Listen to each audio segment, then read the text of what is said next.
네, 안녕하세요. 저는 한국은행 경제연구원 거시경제연구실의 서재용이라고 하고요. 저는 오늘 기술 발전과 불평등에 관한 주요 이슈와 연구 동향이라는 주제로 발표를 진행하겠습니다. 사실 제목에는 주요 이슈와 연구 동향이라고 써져 있지만 사실 주로 경제학에서 기술 발전과 임금 불평등의 관계에 대해서 지금까지 어떻게 생각해 왔는지 살펴보는 식으로 강좌를 진행하게 될 것이고요. 네, 그리고 이 연구 자체가 주로 미국에서 일어났기 때문에 주로 미국 데이터를 기반으로 설명을 할 것이지만 여기에서 설명하는 내용들의 생각의 틀 자체는 한국에도 적용을 할 수 있을 것이라고 생각합니다. 네, 오늘 강좌의 진행 순서를 먼저 설명드리면 우선 첫 번째로 고전적인 기술 발전 모형에 대해서 설명을 드릴 건데요. 이거는 특정 산업에서 기술이 발전돼서 생산성이 크게 늘었을 때 이 경제 전체적으로 일자리의 분배와 가격이 어떻게 변화하는지를 우선 설명을 드릴 것이고요. 사실 이 부분이 가장 이 강의에서 중요한 부분이 될 수도 있겠습니다. 그리고 그 뒤에는 이러한 고전적인 기술 발전 모형에서 설명하지 못하는 부분을 설명하기 위해 20세기 후반에 등장한 숙련 편향적 기술 발전, 그러니까 스킬 바이애스드 테크놀로지컬 체인지라는 모형에 대해서 설명을 드릴 거고요. 그리고 그 뒤에는 이러한 숙련 편향적 기술 발전이라는 이론으로 설명하지 못하는 부분을 또 설명하기 위해 그 뒤에 나타난 작업 기반 모형에 대해 설명을 드리겠습니다. 그리고 그 뒤에 마지막으로 AI와 임금 불평등에 관련된 최근 논의에 대해서 간략하게 설명을 드린 뒤에 그 뒤에 맺은 말로 이 강의를 마무리하도록 하겠습니다. 이제 본격적으로 시작을 하겠는데요. 우선 최근에 다들 아시겠지만 AI가 발전하면서 뉴스 같은 데를 보면은 어떤 일자리가 취약하다, 심지어는 자극적으로 일자리의 절반이 사라진다 이런 식으로 뉴스들이 많이 나오고 있죠. 사실 생각을 해보면 이게 당연한 걱정일 것 같기도 한데 원래는 코딩 같은 걸 엄청나게 많은 사람들이 달라붙어서 이거를 다 직접 짜야 했다면 이게 AI한테 맡겨서 몇 명이 그냥 AI한테 맡겨서 대신 하는 것만으로 전부 다 일을 해결할 수 있다면 결국에 회사에서 그만큼 일자리를 덜 고용하게 되고 결국에 이렇게 하나둘씩 노동 수요가 줄어들다 보면은 일자리가 전부 다 사라지는 게 아니냐 이런 걱정을 하게 될 수가 있습니다. 그리고 사실 이런 걱정은 우리 시대에만 특별히 존재해왔던 건 아닌데요. 이건 1928년의 뉴욕타임즈 기사인데 여기 보시면 March of the Machine Makes Idle Hands라고 써져 있죠. 이거는 기계의 행진이 빈손을 만든다는 뜻인데 결국에 이런 노동을 전략하는 기계들이 막 도입이 되면서 우리를 전부 다 실업자로 만들어버릴 거다 이런 걱정을 담고 있는 기사로 볼 수가 있습니다. 그 아래에 보시면은 그 최근의 불평등이 증가된 노동 전략적인 기계의 도입으로 인해서 설명이 되고 있다 이런 식으로도 설명을 하고 있는 걸 보실 수가 있습니다.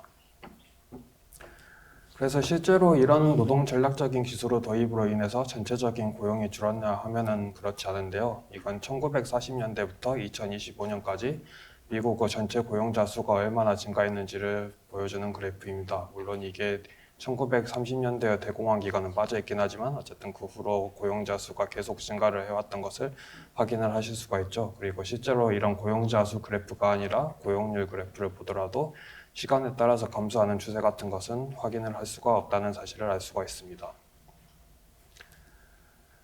그러면은 우리가 예전 기술들은 그렇게 혁신적인 게 아니고 최근에 AI 기술 같은 건 아주 혁신적이어서 이번에는 좀 다르지 않을까? 이런 식으로 생각을 하실 수가 있지만 이거는 과거의 그 기술 발전으로 인해 생산성이 증가하는 속도가 어떻게 되었는지를 표시한 그림이 되겠는데요. 여기에서 1920년에서 1970년까지의 생산성 증가 속도가 가장 빨랐던 것을 확인을 하실 수가 있죠. 그래서 사실 최근의 기술 발전 속도는 오히려 예전보다 좀 느려지는 모습을 보이는 것 같고요. 사실 1920년에서 70년대까지는 경운기라던가 자동차라던가 아니면은 생산 조립 라인이라던가 전기 기술이라던가 이런 아주 생산성을 많이 증가시키는 기술이 발전했던 시간이고 그리고 그 시기에 굉장히 노동 생산성도 많이 증가됐으면 노동 전략도 많이 시켰겠죠. 하지만 실제로 이 시기에도 노동 수요가 감소하는 모습은 딱히 보이지 않았고 일자리는 계속 증가하였습니다. 그러면 결국에 이런 패턴들을 설명하기 위해서 경제학 모형에서는 어떤 식으로 설명을 하는지 살펴볼 것인데요. 그래서 경제학에서 고전적으로 해답을 내리는 것은 경제학인 모형에서 기존에 100명이 할 수 있던 일을 1명이 할 수 있게 된다고 하더라도 99명의 일자리가 소멸될 것이라고 예측을 하진 않습니다. 대신에 일반 균형에서 선호 구조와 생산 방식에 따라 노동력이 다른 산업으로 배치되게 되는데요. 이러한 그 100명이 할 수 있던 일을 1명이 할 수 있게 됐을 때 99명의 일자리가 소멸될 것이라고 예측하는 것을 이 이름도 따로 붙여져 있는데 럼프 오브 레이버 폴러시라고 부릅니다. 그러니까 이게 완전히 틀린 말이라는 얘기가 되겠죠. 그래서 예시를 설명해 드리면요. 예를 들어 경제 내에 100명이 존재하고 아주 옛날 경제에서 쌀 한 단위를 생산하는데 사람이 0.95명이 필요하고 여타 재화를 생산하는데 사람이 1명이 필요하다고 가정을 해볼게요. 그리고 예시를 위해서 각 가게는 일단 먹고는 살아야 되니까 매 쌀 한 단위를 먹어야 살 수 있고 여유가 되면 여타 재화를 소비하는 방식의 선호를 가진다고 가정을 하겠습니다. 그러면 일단 다 먹고 살아야 되니 일반 균형에서 95명은 농사를 짓는 데 배치돼서 쌀을 일단 100단위를 생산을 해야겠죠. 그리고 나머지 5명은 여타 재화를 생산하는 데 배치가 되어야 될 것입니다. 그래서 결과적으로 총 소비는 모든 사람이 각각 쌀 한 단위와 여타 재화 0.05 단위를 소비하는 식으로 일반 균형이 성립이 되게 됩니다. 그런데 이러한 상황에서 농업 기술이 급격히 발전을 해가지고 예를 들어 경운기 같은 게 도입이 돼서 갑자기 또 그 농업 생산력이 19배 더 증가를 됐다고 가정을 해볼게요. 그럼 이때는 쌀 한 단위를 생산하는데 기존에 0.95명이 드는 거에서 사람이 0.05명이 드는 것으로 크게 감소를 하게 되겠죠. 그럼 이 경우에 모든 가게의 쌀 수요를 충족하는 데에는 5명의 노동력이면 충분하게 됩니다. 그리고 실제로 이 경우에 농업 일자리는 파괴가 되게 됩니다. 하지만 일반 균형에서 95명이 이 90명이라는 새로 풀려난 노동력이 새로 여타 산업의 생산에 투입되게 되고 결과적으로 95명이 쌀 이외의 여타 재화를 생산하게 되는 식으로 이제 5명은 쌀을 생산하고 95명은 다른 재화를 생산하게 되는 균형이 새로 만들어지게 되고요. 이때 모든 사람의 소비는 쌀 한 단위의 소비에 여타 재화 0.95 단위의 소비로 증가를 하게 됩니다. 그래서 이러한 식으로 균형을 변화시키기 위해 가격이 어떤 식으로 변화되는지를 살펴보면요.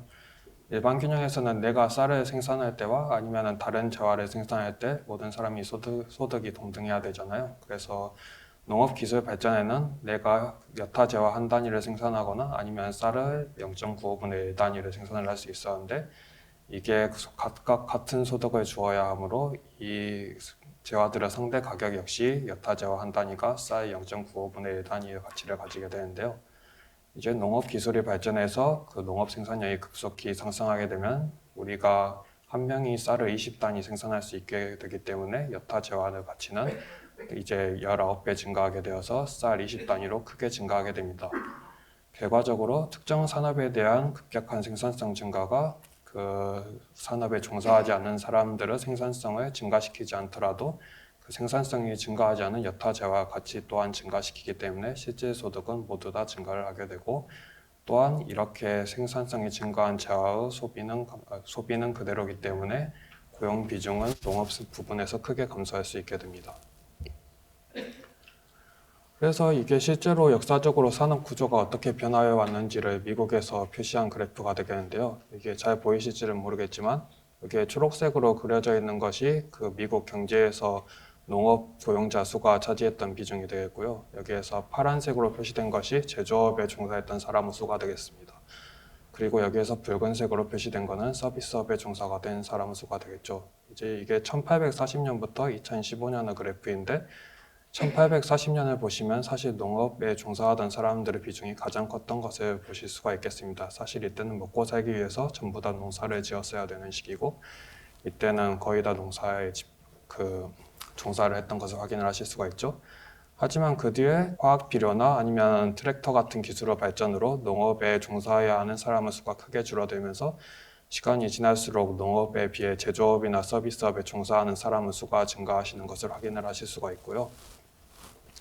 그리고 이제 시간이 더 지나면 제조업 고용자 수도 정체가 되기 시작하고 서비스업에 종사하는 사람의 수가 더 크게 증가하는 것도 확인을 하실 수가 있습니다. 결국에 제조업 같은 경우도 자동화가 진행되고 생산성이 크게 증가하면서 상대적인 수요를 전부 충족시킬 수 있게 되고 결국 서비스업에 종사하는 사람의 숫자가 더 크게 증가하는 모습을 확인을 하실 수가 있죠.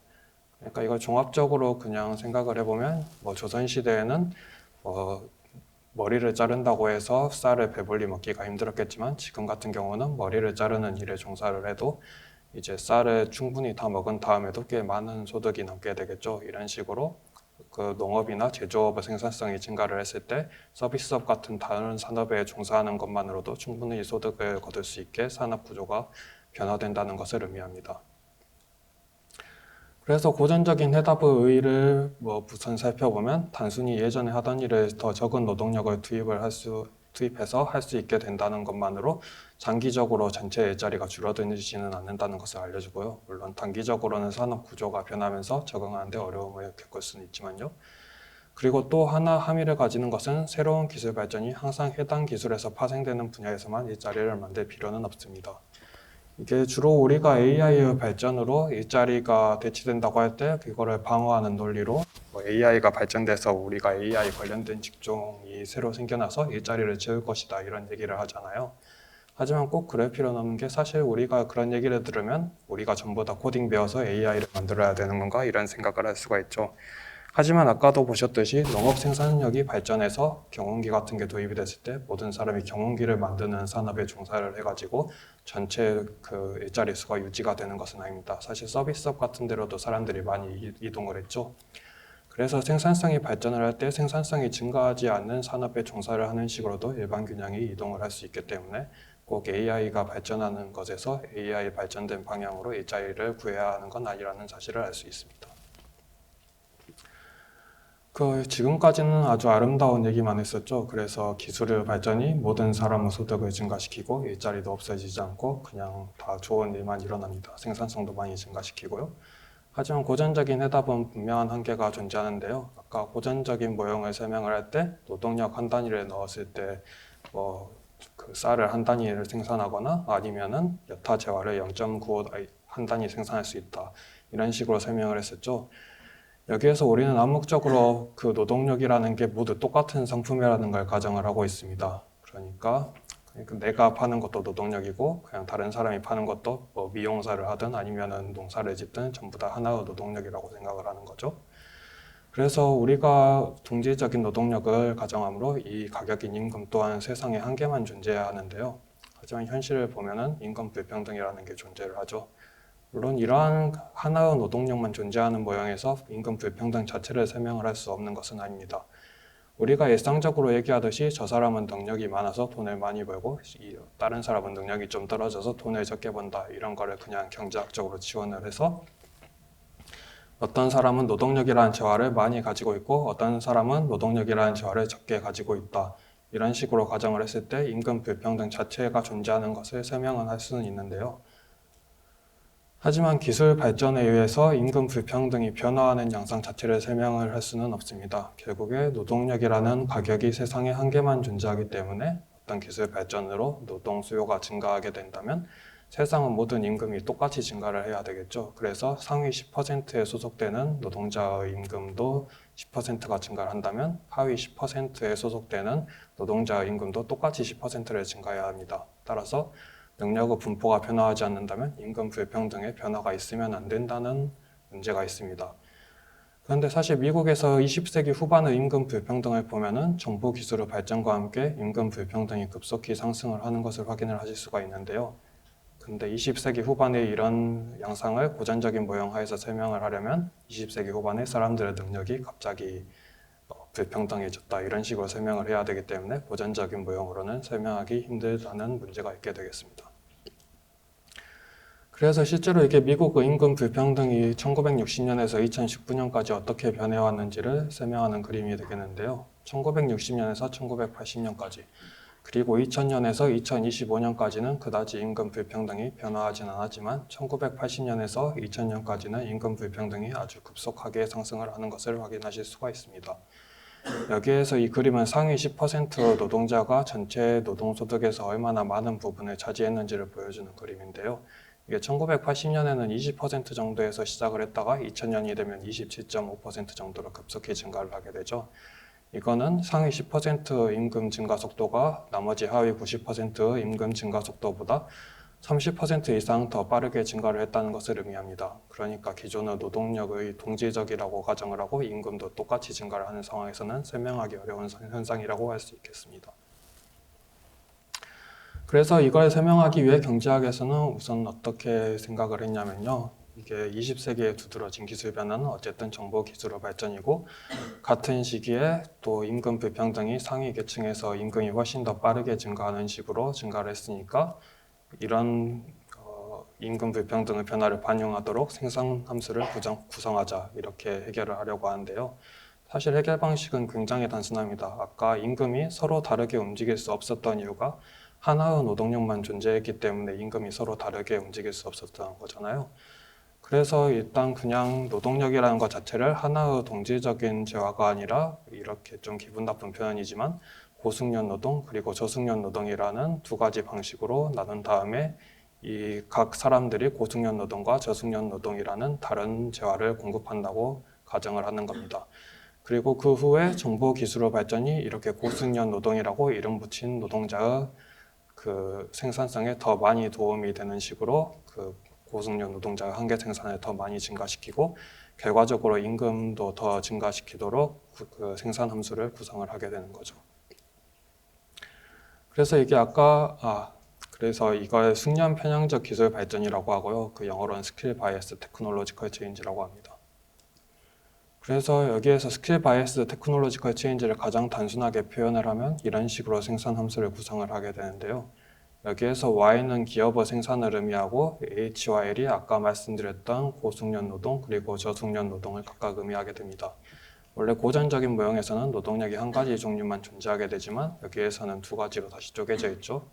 여기에서 더 쪼개는 것도 나중엔 더 많이 나오게 되지만 일단은 단순한 형태로 설명을 드리겠습니다. 그리고 여기에 이 고숙련 노동 H와 저숙련 노동 L이라는 거 앞에 각각 AH와 AL이라는 게 붙어 있는데요. 여기에서 AH라는 건 고숙련 노동에 붙어 있는 고숙련 기술을 의미하고 여기에서 AL이라는 건 저숙련 노동에 붙어 있는 저숙련 기술을 의미합니다. 그래서 수식에 대해 자세히 설명은 안 드리겠지만 여기서 row라는 파라미터가 0보다 클 때 AH라는 고숙련에 붙어 있는 기술이 더 크게 증가할 경우 AH의 한계 생산이 더 크게 증가하게 되어서 그 고숙련 노동자의 임금이 더 크게 증가하는 것을 설명을 할 수 있게 되고요. 그러면 아까 보셨던 그래프에서 상위 10%에 해당하는 근로자가 H라는 고숙련 노동을 공급하는 사람들이라고 하면은 임금 불평등을 설명할 수는 있게 되겠죠. 그리고 이건 직접적으로 기술 발전과 관련된 얘기는 아니지만 이러한 함수 형태상에서 반대로 AH가 증가하는 게 아니라 H라는 고숙련 노동의 공급이 증가할 경우 H의 상대적인 공급으로 인해서 H의 한계 생산이 떨어지므로 또 H의 상대적인 가격이 떨어지는 상황도 가능하게 됩니다. 그래서 본질적으로 스킬 바이어스 테크놀로지컬 체인지라는 이론을 보면 임금 불평등의 확대를 그냥 기술 발전이 그런 식으로 일어났다고 설명하는 게 끝이라는 사실을 알 수가 있어요. 그래서 결국에 그냥 생산함수의 H라는 고숙련 노동 앞에 붙어있는 기술이 더 빨리 증가했고 이게 그냥 정보 기술이다 이런 식으로 설명을 하는 거니까 사실 뭐 자세하게 어떤 식으로 컴퓨터가 기술을 변화시켰는지 이런 거에 대해서는 설명을 전혀 하고 있지 않다는 것을 알 수가 있죠. 그래서 이러한 모형을 실증적으로 뒷받침하는 것이 더 중요하다고 볼 수가 있겠습니다. 그래서 아까 말씀드렸듯이 스킬 바이스드 테크놀로지컬 체인지에서는 공급 측면에서는 아까 어쨌든 고숙련 노동자 공급이 증가할수록 임금 불평등이 감소할 수 있다고 설명을 했잖아요. 그래서 미국에서 교육 성취로 환산한 고학력 노동력의 공급이 크게 증가할수록 임금 불평등이 감소를 하는지 실제로 검증을 하는 식으로 이 연구들이 진행이 되어 왔고요. 또 수요 측면에서는 어쨌든 아까 AH라고 이름을 붙였던 게 실제로 정보기술이라면 이 정보기술의 발전이 고학력 노동에 대한 수요를 더 증가시키니까 이걸 산업별로 쪼개봤을 때 정보기술을 더 빠르게 도입을 한 산업일수록 그 고학력 노동에 대한 수요가 더 빨리 증가를 할 수가 있겠죠. 그래서 산업별로 컴퓨터가 도입되는 양상을 분석을 한 뒤에 이러한 산업들에서 고학력 고용이 더 증가를 하는지 검증을 하는 식으로 연구가 진행되어 왔습니다. 그래서 이게 공급 측면에서 좀 대표적인 논문이 되겠는데요. 이건 교육과 기술을 경주라는 골딘 앤 카츠라는 2008년 골딘 앤 카츠가 2008년에 쓴 책인데 골딘이라는 사람이 최근에 노벨 경제학상을 받은 사람이죠. 그래서 이 사람들이 주장을 하는 건 공급 측면에서 미국의 교육 성취로 환산한 고숙련 노동력의 공급과 고숙련 프리미엄, 그러니까 임금 불평등을 얘기합니다. 이거에 어느 정도 상관관계를 가진다는 것을 보입니다. 그래서 이 사람들이 주장을 하는 것은 이게 숙련 편향적 기술 발전이라는 게 사실 정보 기술만을 의미하는 것은 아니고 실제로는 20세기 전반적으로 숙련 편향적으로 고숙련 노동에 대한 수요가 증가해 왔지만 20세기 중반까지는 미국의 교육 수준 또한 빠르게 증가했기 때문에 이러한 상대적인 고숙련 노동에 대한 수요 증가를 상쇄해 왔다는 식으로 설명을 하게 되고요. 또 20세기 후반에는 오히려 미국 교육 수준이 정체가 되게 되는데요. 이때도 똑같이 정보 기술의 발전으로 인해 고숙련 노동에 대한 수요가 증가됐기 때문에 이때는 교육 수준의 증가로 이러한 생산 구조 변화를 상쇄하지 못하면서 임금 불평등이 확대되었다고 설명을 하게 됩니다. 그래서 이게 골딘 앤 카츠 교육과 기술을 경주라는 책에서 가장 중요한 그림이 되겠는데요. 이 왼쪽 그림은 미국에서 각 연도 출생 코호트에 따라 교육 수준이 어떻게 변화했는지를 설명하는 그림이 되겠습니다. 보시면 1950년까지는 계속해서 교육 공급이 늘어나는 것을 확인을 하실 수가 있죠. 그래서 이때 1950년에 출생했던 사람이 실제로 노동시장에 진입을 하면 1970년 정도에 그 노동시장에 진입을 하기 때문에 이때 이후로 실제 노동 공급에서 교육 수준이 정체가 되었다고 볼 수가 있겠고요. 이 오른쪽 그림은 1940년에서 2000년대 후반까지 어떻게 임금 불평등이 변화했는지를 보여주는 그림입니다. 여기에서 까만 점으로 표시되어 있는 게 대졸자와 고졸자의 임금 차이가 되겠고요. 또 하얀 점으로 표시되어 있는 것은 남성이 상위 90%와 하위 10%의 임금 격차가 어떻게 변화해 왔는지 설명을 하는 것이 되겠습니다. 사실 1940년에서 1970년까지는 계속 기술이 발전이 되어 왔지만 임금 불평등이 오히려 감소를 했다는 사실을 확인을 하실 수가 있죠. 이때까지는 사실 고숙련 노동의 공급이 계속 증가해 왔기 때문에 임금 불평등이 감소한 것이다 라고 이 사람들은 설명을 하고요.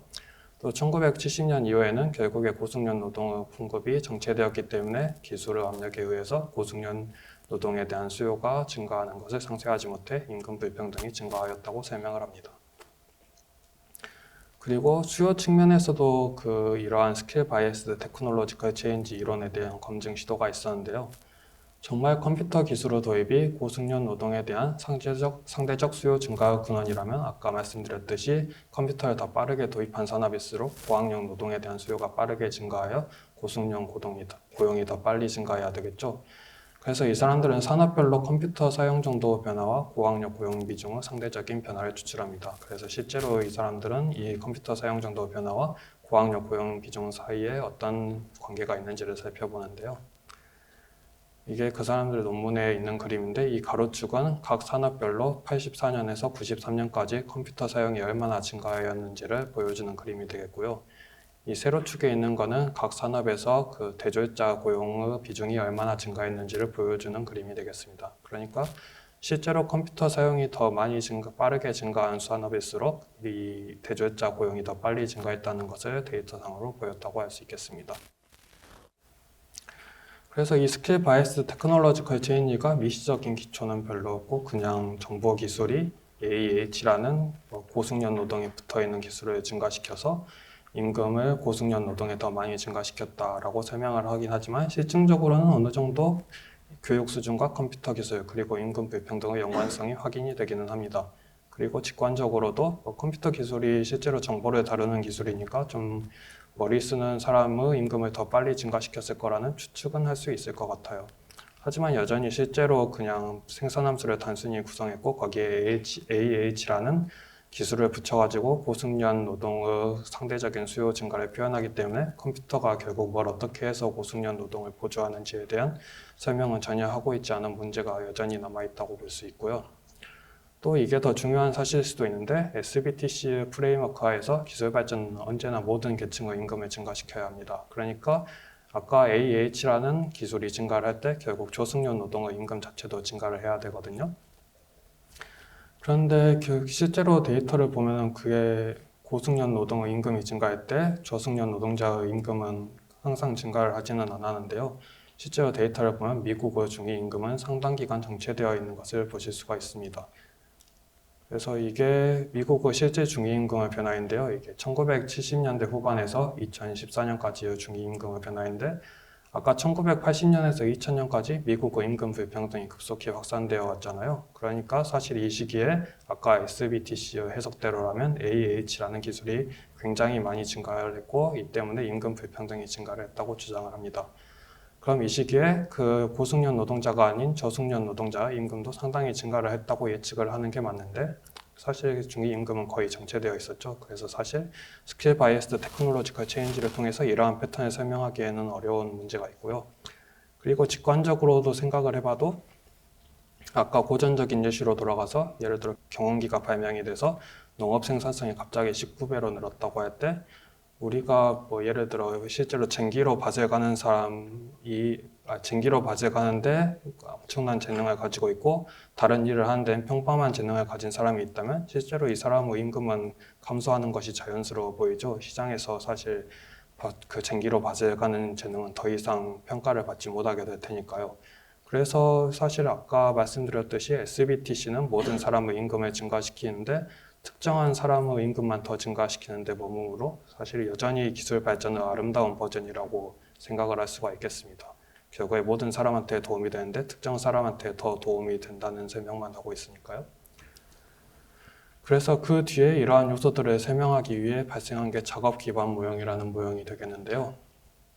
이 모형은 아까 말씀드렸듯이 SBTC에서 미시적인 기초가 거의 없다. 컴퓨터 기술이 대체 뭘 어떻게 하길래 고숙련 노동의 임금만 더 증가시키는지를 모르겠다라는 문제를 해결하기 위해 도입된 모형이 되겠습니다.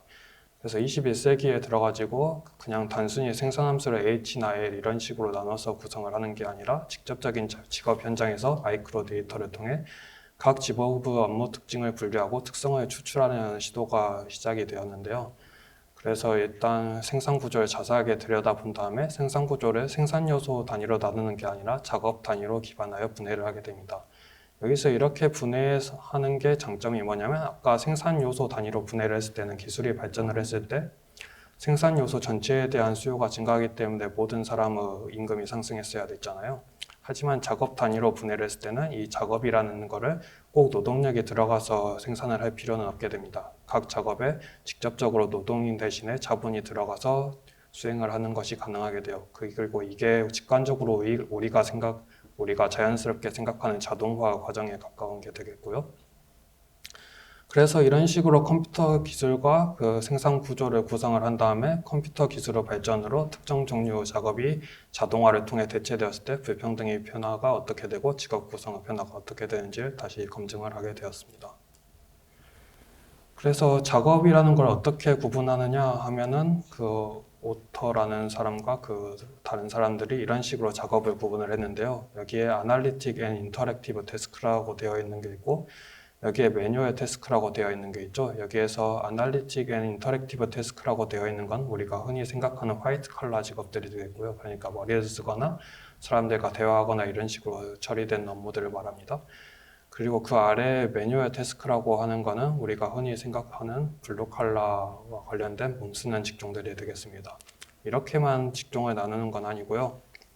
여기 맨 위에 보시면 다시 루틴 태스크와 논 루틴 태스크라고 되어 있는 게 있는데 여기에서 루틴 태스크라고 하는 건 그 반복 작업, 그러니까 어떻게 해야 되는지 매일매일 거의 비슷한 작업들이 되겠고요. 논 루틴 태스크라고 하는 것은 뭘 해야 될지 정해져 있지 않은 직업, 그러니까 출근할 때마다 우리가 무슨 일을 할지 바뀌는 직업을 의미하는 게 되겠습니다. 여기에서 아날리틱 앤 인터랙티브 태스크에 루틴 태스크라고 되어 있는 거에 예시를 들고 있는데 여기서 레코드 키핑, 그러니까 뭘 기록을 한다거나 계산을 한다거나 아니면 반복적으로 고객 응대를 하는 것, 이런 것들을 루틴 태스크에 아날리틱한 인터랙티브 태스크라고 분류를 하고 있고요. 이 아래쪽에 매뉴얼 루틴 태스크로는 뭐 분류를 한다거나 그 작업 라인에서 그 일을 한다거나 이런 전통적인 제조업 직종에 가까운 일들을 예시로 들고 있습니다.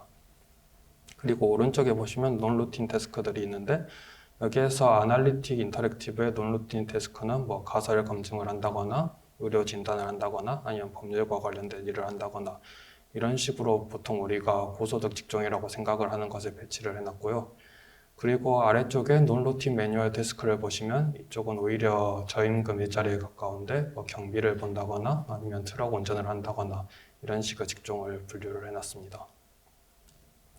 그래서 이런 식으로 작업을 업무 특징별로 분류를 하고 임금 수준을 살펴본 결과 기존에 아까 말씀드렸던 논루틴 매뉴얼 태스크는 낮은 임금을 받는 직종들이 주로 분포되어 있고 루틴 업스트랙트나 루틴 매뉴얼은 전통적인 제조업이나 아니면 단순 계산 아니면 기록 이런 일자리들인데 이건 이전에 중간 수준의 임금을 받았다고 실증적으로 관측을 했습니다. 그리고 아까 말씀드렸듯이 논루틴 업스트랙트는 높은 수준의 임금을 받는 것으로 관측을 했고요. 아까 표에서는 아날리틱 아니면은 인터랙티브 태스크라고 되어 있는데 여기에서 업스트랙트 태스크와 똑같은 말이라고 생각을 하시면 되겠습니다. 그리고 그 뒤에 실증적으로 관찰을 한 결과 컴퓨터 기술과 로봇의 발전은 전체적으로 직업 현장에서 루틴한 태스크를 주로 쉽게 자동화하고 대체를 한다는 식으로 관측을 했는데요. 그러니까 컴퓨터가 잘 자동화할 수 있는 게 계산이나 아니면 기록을 하는 것 같이 반복적이고 정해져 있는 작업을 주로 대체를 해왔다는 사실을 의미합니다. 그래서 이런 식으로 작업이 대체가 되었을 때 발생하는 불평등 변화와 직업 구성의 변화를 설명하기 위해서 이런 적들을 구성을 하게 되는데요. 이러한 기술 변화를 루틴 바이애스드 테크놀로지컬 체인지라고 해서 단순 반복 작업 편향적인 기술 발전이라고 뒤에 이름을 붙였습니다. 그래서 이게 아까 말씀드린 루틴 바이애스드 테크놀로지컬 체인지의 단순한 형태가 되겠는데요. 여기에서 Y라고 하는 거는 기업의 생산을 아까 같이 의미하고 여기서 A와 R과 M이 아까 말씀드린 태스크를 각각 나눠 놓은 작업들이 되겠습니다. 여기에서 A는 추상적인 non-routine abstract task가 되겠고요. 여기에서 M이라고 되어 있는 건 non-routine manual task, 그리고 R이라고 되어 있는 거에 아까 있었던 routine abstract task와 routine manual task를 전부 다 몰아넣은 상태가 되겠습니다. 그리고 여기에서는 아까 말씀드렸듯이 작업 단위에 생산 요소가 직접적으로 투입되는 게 아니라 한 작업을 서로 다른 생산 요소가 수행을 할 수 있게 됩니다.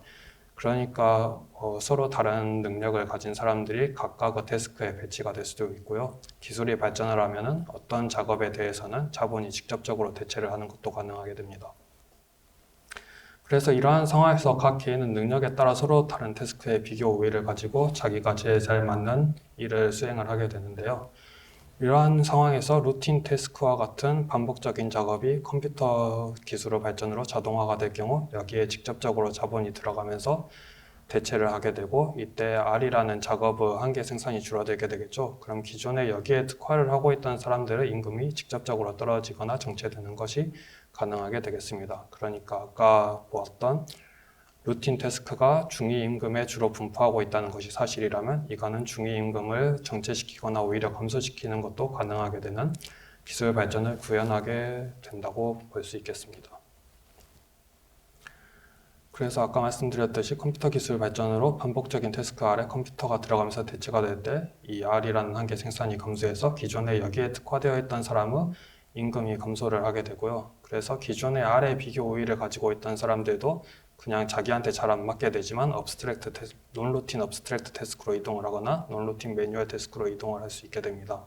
그러니까 원래는 서기를 한다거나 전통적인 제조업에 종사를 하고 있던 사람들이 좀 복잡한 작업에 종사하는 식으로 변화하게 되거나 아니면은 운전을 하는 식으로 논루틴 매뉴얼 태스크로 움직일 수 있다는 의미가 되겠죠. 그래서 이러한 루틴 태스크에 특화되어 있던 근로자들의 임금이 감소하면서 이 중위 임금을 받던 사람들의 임금이 감소할 경우 하위 불평등은 중위 임금이 감소하니까 오히려 감소를 할 수가 있게 되고요. 상위 불평등은 중위 임금이 정체되어 있을 때 상위 임금은 올라가면서 상위 불평등은 증가를 할 수가 있게 됩니다. 그래서 이러한 루틴 바이애스드 테크놀로지컬 체인지의 이야기가 실제로 실증적으로 맞는지를 살펴보면요. 이 오른쪽 그림은 아까 봤던 거랑 비슷하게 미국의 임금 불평등이 1970년대에서 2000년대까지 어떻게 변화했는지를 보여주는 그림인데요. 여기 좀 구분이 잘 안 되긴 한데 여기에서 계속 증가하고 있는 게 상위 10%와 중위 임금 사이의 격차를 의미하고요. 이게 올라갔다가 감소하는 그래프는 중위 임금과 하위 10%의 임금 격차를 의미합니다. 여기에서 상위 불평등은 계속해서 증가를 했지만 하위 불평등은 증가하다가 다시 감소하는 모습을 확인을 하실 수가 있죠. 그리고 여기에서 왼쪽 그래프는 가로축이 1980년 기준으로 각 직업의 교육 수준을 표시를 하는 게 되겠고요. 세로축은 그 직업이 1980년에서 그 이후에 경제 전체에서 차지하는 비중이 얼마나 변했는지를 표시하는 그래프가 되겠습니다. 여기에서 1980년에서 1990년까지를 보면은 그냥 교육 수준이 더 높았던 직종일수록 그 경제 내에서 비중이 더 많이 증가를 했다는 사실을 확인을 하실 수가 있죠. 이제 다시 오른쪽 그래프를 보면 같은 기간에 상위 불평등과 하위 불평등이 동시에 증가를 했다는 사실을 확인을 하실 수가 있고요. 그러니까 교육 수준을 더 많이 필요로 하는 직종에서 직업 비중이 늘어날 때 같은 방향으로 불평등이 전체적인 구간에서 확산을 했다는 것을 확인을 하실 수가 있습니다. 그런데 다시 왼쪽을 보시면 1990년에서 2000년대까지는 이게 그냥 교육 수준이 높았던 직업일수록 더 비중이 증가하는 게 아니라 중간 수준의 직업은 오히려 비중이 감소하는 모습을 보입니다. 그러니까 여기에 원래 전통적인 제조업이나 아니면 중간 사무직들이 분포를 했던 건데 이 사람들이 대체가 되기 시작했다는 의미가 되겠죠. 그리고 같은 기간에 불평등을 1990년 이후에 보시면 하위 불평등은 오히려 감소하고 상위 불평등은 계속해서 증가를 하는 모습을 확인하실 수가 있습니다. 그러니까 이렇게 루틴한 작업이 컴퓨터 기술의 발전으로 대체되었을 때 실제로 임금 불평등의 변화와 그 직종 분포 변화가 같은 방향으로 움직이고 있다는 것을 확인을 하실 수가 있습니다. 네, 여기까지가 기술 발전과 임금 불평등의 변화에 대한 주요 이론들을 그 발전 방향에 따라서 간단하게 살펴봤고요. 그 이후로는 AI와 임금 불평등에 관련된 최근 논의에 대해서 간략히 설명드리겠습니다. 사실 AI가 임금 불평등에 어떠한 영향을 줄지는 사실 아직 상당 부분 불확실한 영역에 들어있는데요. AI가 아까 처음에 고전적인 모형에서도 말씀드렸고 그 뒤에 태스크 베이스드 모델, 작업 기반 모형에서도 말씀드렸지만 AI가 특정 작업의 효율성을 늘리거나 대체한다고 해서 일자리 자체가 장기적으로 사라질 것이라고 예측을 하기는 힘듭니다. 언제나 기술 발전에 대응해서 노동력은 다른 산업 혹은 작업으로 이동해 왔으니까요. 하지만 결국 AI가 발전할 경우 결국에 어떤 작업을 대체하거나 아니면 어떤 작업을 보완하는 식으로 생산 구조를 변화시키게 될 텐데 마지막 태스크 베이스드 모델에서 보았듯이 임금 불평등에 주로 영향을 미칠 것이고 이 영향은 AI가 어떤 태스크나 스킬을 보완하거나 대체하는지에 의해 결정이 되게 되겠죠. 그런데 현재까지는 AI 발전이 20세기 후반의 컴퓨터 기술 발전과는 다르게 특별히 반복적인 노동만 대체하는 것으로 보이지는 않습니다. 사실 우리가 챗GPT 같은 걸 생각을 해보면 이건 단순히 반복적인 업무만 대체를 하는 것이 아니라 기존의 컴퓨터가 못했던 반복적이지 않은 업무 또한 그냥 물어볼 때마다 그때그때 대답을 해주죠. 그래서 사실 논루틴 태스크를 대체하는 게 아닌가 이런 생각들이 많이 퍼지고 있고요. 실제로 아세모골로가 2024년에 쓴 논문을 보면 AI에 의해 영향받는 작업이 기존의 20세기 후반의 컴퓨터 기술 발전과는 다르게 특정 종류 작업에 국한되지는 않고 이 효과 크기 자체도 그렇게까지 아직까지는 크지 않기 때문에 임금 불평등에 미치는 영향 또한 제한적일 것이라고 분석한 바가 있습니다. 그리고 이 뒤는 좀 더 희망적인 논문들인데 워터라는 사람은 2024년에 AI의 발전이 전문적인 지식에 대한 접근성을 높여주므로 중산층의 회복을 가져올 수 있을 것이라고 예측을 하기도 했는데요. 사실 우리가 챗GPT 같은 거에 물어보면은 전문적인 지식에 대한 것을 예전보다 훨씬 더 쉽게 얻을 수 있게 됐잖아요. 그래서 기존에 아까 말씀드렸던 논루틴 업스트랙트 태스크, 그러니까 좀 머리를 많이 써야 되는 직업을 원래 거기에 특화되어 있지 않은 사람들도 수행할 수 있을 것이라고 예측을 하고 결국에 중산층의 소득이 오히려 증가될 것이라고 예측을 하는 논문도 있었고요. 그 뒤에 브린엽슨이 2025년에 실제로 실증적으로 직업 현장에서 AI의 도입이 어떤 식으로 근로자들의 능력에 영향을 미쳤는지를 보면 오히려 저숙련 근로자의 숙련도에 더 긍정적인 영향을 미쳤음을 보고 있습니다. 이게 원래 상담 같은 걸 하는 직종에서 저숙련 노동자와 고숙련 근로자의 숙련도가 얼마나 빠르게 변화했는지 실제로 상담 시간 같은 걸 보면서 분석을 한 논문이 되겠는데요. 원래 이 직업에 능숙했던 근로자 같은 경우는 AI가 도입된 뒤에도 생산성에 큰 변화가 없었는데 저숙련 근로자 같은 경우는 AI한테 물어보면서 이 작업을 빠르게 수행할 수 있기 때문에 저숙련 근로자의 숙련도만 더 빠르게 증가하였다 이런 것을 관측을 한 결과가 있습니다. 그러니까 지금까지는 AI가 불평등을 특별히 확산시키는 방향으로 작용을 하지는 않고 있는 것 같아요. 이후에 어떤 식으로 기술 발전이 이루어질지는 모르겠지만요. 그래서 이제 맺은 말을 말씀드리면 기술 발전은 피할 수 없는 흐름이고 경제 전체적으로 생산성을 증가시키는 것도 분명하지만 이때 기술 발전으로 인해 커다란 산업 구조가 발생하게 됩니다. 이 과정에서 직종 분포를 크게 변화시키기도 하고 기존에 내가 특화되어 있던 능력이 시장에서 쓸모가 없어지는 경우도 발생을 하게 되겠죠.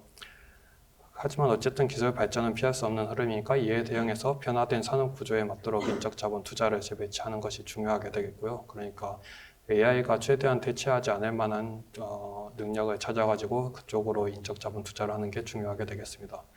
그리고 장기적으로는 근로자들이 새로운 산업 구조에 적응하여 어떤 식으로든 일자리를 찾게 되더라도 이행 과정에선 직업이 파괴되므로 정부가 이러한 적응 과정을 원활히 하는 것도 필요하게 되겠습니다.